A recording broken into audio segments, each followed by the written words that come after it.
Yeah. Ah là là. Bon, comment je vais gérer ça? Tu avais prévu que mathématiques devait être là. Oui, bon, on va changer les plans, donc, on va faire plutôt ça comme ça. Alors, j'ai reçu ce matin un coup de fil, le coup de fil de ce monsieur, si la raison est avec moi, que tout le monde connaît sous le rôle de directeur général de Canada International, que quelqu'un en particulier sur ce plateau appelle Chéri, mon amour. Et que tu es souvent avec nous, c'est ça. Et que de facto, j'appellerai mon producteur. Alors, mon producteur m'a appelé ce matin pour me dire, Joe, ce soir, j'attends ton humeur. Il faut absolument que tu parles de la grande dispute qu'il y a sur Internet. Et j'ai voulu renchérir en lui disant, oui, mais DG, il a renchéri. Je te rappelle, Joe, que tu n'es pas payé pour faire les yeux d'eau à Tati sur le plateau. Non, tu es payé une fortune sur Canal 2 pour écrire des chroniques. Donc, oui, pour ceux qui ne savent pas, je suis effectivement payé une chronique. Donc, je me suis mis à écrire. Et bon, je ne sais pas si vous savez, hein, notre boss à nous tous, le sénateur Emmanuel Chatué, est désormais à la Chambre haute. Et bon, donc, le week-end dernier, il a reçu ses attributs. Et puis, vous le savez certainement, sur la toile, il y a sa vidéo du car qui part. Donc, avec ces trois informations seulement, je suis capable d'écrire toute une Bible d'Atalakou le concernant. Emmanuel Chatué, le génie, le leader, l'illuminé. Les chrétiens disent Emmanuel, Dieu avec nous. Et sur Canal 2, on dit Emmanuel, le sénateur est avec nous. Bref. Donc, c'est un sujet que Joyce qualifierait de bébête et de paresse. Je reviens sur le sujet. Mon producteur m'a demandé d'écrire sur ce qui se passe sur la toile, la dispute. Alors, si vous demandez à Miller et Collins, qui sont mes auteurs d'habitude, la difficulté quand on écrit un biais comme celui-ci et qu'on n'est pas journaliste, c'est-à-dire qu'on n'est pas tenu à un traitement scientifique de l'information, c'est qu'on ne sait jamais de quelle bouche parler. Par exemple, moi j'ai la ligne directe de Robinson Pifo, on a souvent travaillé ensemble. Oui, il a participé au concours du jeune présentateur une ou deux fois, si je me trompe. Avec moi, il a toujours été aimable, gentil. Je sais qu'il sort d'une phase difficile de sa vie et qu'il a été moqué par beaucoup de gens. Et sincèrement, pour parler de ça, j'ai pas envie de rajouter. Et d'un autre côté, je suis également un grand fan de Jovi. J'aime sa profondeur d'esprit, la densité de son talent. J'adore la façon dont il s'est investi dans sa carrière pour les autres. J'ai tellement d'admiration pour tous les tubes, les EP, les albums et le rayonnement qu'il offre à la musique urbaine. Donc vraiment, je serais forever mal à l'aise d'avoir à prendre la parole quand Jovi a parlé ou avoir à le relancer quand il a quelque chose à dire. Et puis bon, Moustique le charismatique, vous le savez peut-être pas, mais sur Canal 2 International, avant d'être la superstar qu'il est, il a participé au Talent de l'année. Talent de l'année. Talent de l'année. Pendant toute une journée, on avait traîné ensemble et j'ai trouvé beaucoup d'humanité dans ce qu'il a à dire. Donc pour Moustique aussi, il est difficile que je parle de lui sans avoir pris son parti avant. Bon, Malox, il est ce qu'il est, mais bon, si vous êtes mélomane, si vous êtes amoureux de la culture, vous devez quand même respecter le parcours et tout ce qu'il a eu à réaliser, le pas possible, le plein, c'est pas n'importe qui.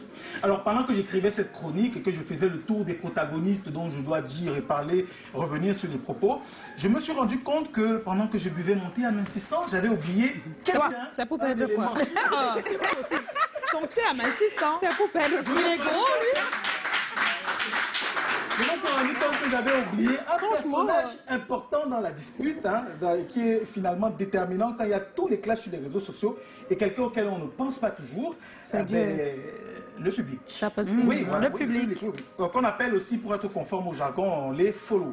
Oui. Alors, qu'en est-il des followers dans toute cette histoire? Première chose, c'est regarder sur Wiktionnaire en ligne et on dit d'un follower que c'est une personne qui suit une autre sur un réseau social. Alors, je ne sais pas si vous avez remarqué comme moi, dans la définition de followers, on ne dit pas pourquoi et surtout comment un follower suit une personnalité.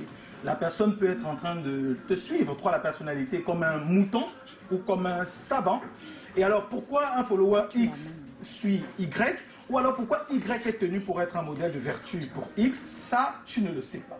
De telle en sorte qu'à ce niveau, je suis reparti fouiller sur ce qui se passe, sur tous les comptes suscités, et en me posant donc des questions basiques. Et je me suis rendu compte alors que si les followers ne peuvent pas être tenus responsables du déclenchement des clashs, il faut être quand même honnête et lucide pour voir qu'ils sont pour beaucoup dans l'ampleur que les choses prennent avec le temps. Ouais. Tout le monde à un moment donné a, je sais pas, une errance intellectuelle. Toutes nos stars, les premières, se retrouvent à un moment donné à se prendre pour Dieu. Moi aussi, si j'étais suivi par 2 millions de personnes, il y a des jours où je me dirais que je peux raconter n'importe quoi sur Caladan, sur Joyce et sur Tati. Comme je n'ai même pas de compte Facebook, tant pis. Donc, il est aussi, je pense, du rôle des followers, comme une seule personne, des fois, de ramener les people sur Terre. de trouver le moyen de leur faire comprendre qu'il a dépassé les limites de l'acceptable. Avec politesse. Avec politesse, oui. Comment ça va, les followers? Pas le followers pris individuellement, mais le followers pris comme une entité complète. Donc, et de dépasser les limites de l'humainement acceptable et du visible. Les followers forment une sorte de communauté d'esprit avec leur star et devraient pouvoir trouver le moyen de souvent le ramener à la place et le faire descendre sur terre quand il faut. La violence, vous le savez, le pire, c'est que quand on parle de violence, on s'attend toujours à voir un cadavre sur le carreau avec du sang. Non, la violence, des fois, c'est simplement ça. C'est d'avoir des propos que tu tiens et qui tuent l'âme d'un corps bien vivant, qui peuvent pousser certaines personnes à avoir de la violence pour elles-mêmes, donc au suicide, qui peuvent avoir la violence encore plus loin que vous pouvez l'imaginer.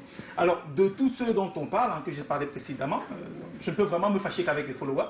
Je peux vraiment me fâcher avec tu as peur du clash. Oui, voilà. Tu le français de ce soir-là, c'est le clash que tu vis, Je peux toi. vraiment me fâcher qu'avec les followers et leur dire que n'oubliez pas tous, pendant que le sujet c'était qui enfante quoi, n'oubliez pas, chacun de nous est le fruit de l'amour. Personne n'est venu sur Terre par une volonté émise. Alors, qui que nous soyons, vedettes ou followers, la première chose dans le moindre donné de post, ce serait de partager et de liker, mais d'abord de commenter par l'amour. Yes. Thank you, Joe. Ton humeur. Je ne sais pas s'il faut dire que c'est le buzz ou l'humeur, mais c'était le buzz humeur. Ça, c'est C'était le buzz humeur aujourd'hui. Merci, Joe. J'espère que c'est pas tombé dans les oreilles de sourds. On va aller à Paris. Vous êtes prêts? On prend l'avion. On va à Paris, la capitale de la mode. Osez, osez, osez le style.